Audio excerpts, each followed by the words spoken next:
నమస్తే. బండ్లగూడ కార్పొరేషన్లో నీటి ఎదడ అనేది చాలా తీవ్రంగా కనిపిస్తుంది.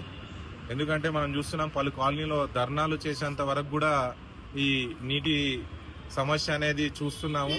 దాని గురించి డిస్కస్ చేయడానికే ఎండి సార్ దగ్గరికి ఇప్పుడే వచ్చి డిస్కస్ చేయడం జరిగింది. గతంలో వాటర్ ఫిల్టర్స్ అనేది ఏర్పాటు చేయకముందు ఉన్నటువంటి ప్రాబ్లం కన్నా కూడా ఈ ఇయర్ వాటర్ ఇష్యూస్ అనేది చాలా కనిపిస్తున్నాయి. ఎందుకంటే దీనికి పూర్తి నిర్లక్ష్యం, కింది స్థాయిలో ఉన్నటువంటి అధికారులు నిర్లక్ష్యం వల్లనే ఈ వాటర్ ప్రాబ్లం అనేది వచ్చింది. ఎందుకంటే ఇంతకుముందు ఉన్న సప్లై కన్నా కూడా ఈ ఇయర్ మనము వాటర్ ఫిల్టర్స్ అనేది హిమాయత్ సాగర్ నుండి వాటర్ సప్లై అనేది మనము ఫిల్టర్ గ్రిడ్స్ ద్వారా మనము ఏర్పాటు చేసుకొని వాటర్ సప్లై అనేది తీసుకుంటున్నాము. అక్కడి నుండి కూడా 5 mld వాటర్ రోజు జనరేట్ అయ్యేటువంటి ఈ ఫిల్టర్ గ్రిడ్స్ తోటి 1.2 mld ప్రస్తుతానికి తీసుకుంటున్నాము.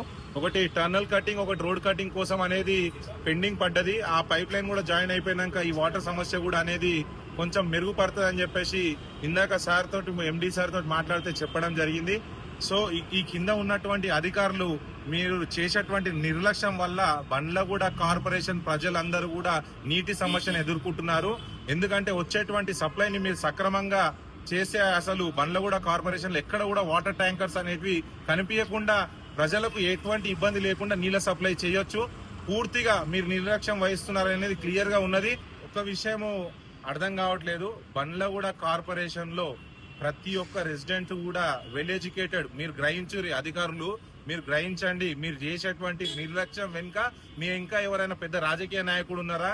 ఎందుకంటే ఎన్నో సంవత్సరాల నుండి అనుకుంటున్నటువంటి కళని మనం సాకారం చేసుకున్నాం. హిమాయత్ సాగర్ నీళ్ళని మన కార్పొరేషన్ కు సప్లై అయ్యే విధంగా సాకారం చేసుకుంటే కూడా ఈ రోజు నీటి ఈ తీవ్రత ఎందుకు వస్తుంది అనేది బండ్లగూడ కార్పొరేషన్ లో ఉన్నటువంటి ప్రతి ఒక్కరు కూడా అబ్జర్వ్ చేస్తున్నారు. కాబట్టి నేను అధికారులని రిక్వెస్ట్ చేస్తున్నా, మీరు ఇలాంటి పక్కన పెట్టి బండ్లగూడ కార్పొరేషన్ ప్రజలకు నీటిని అందించే విధంగా మీరు చర్యలు తీసుకోవాలని చెప్పేసి నేను మిమ్మల్ని రిక్వెస్ట్ చేస్తున్నా.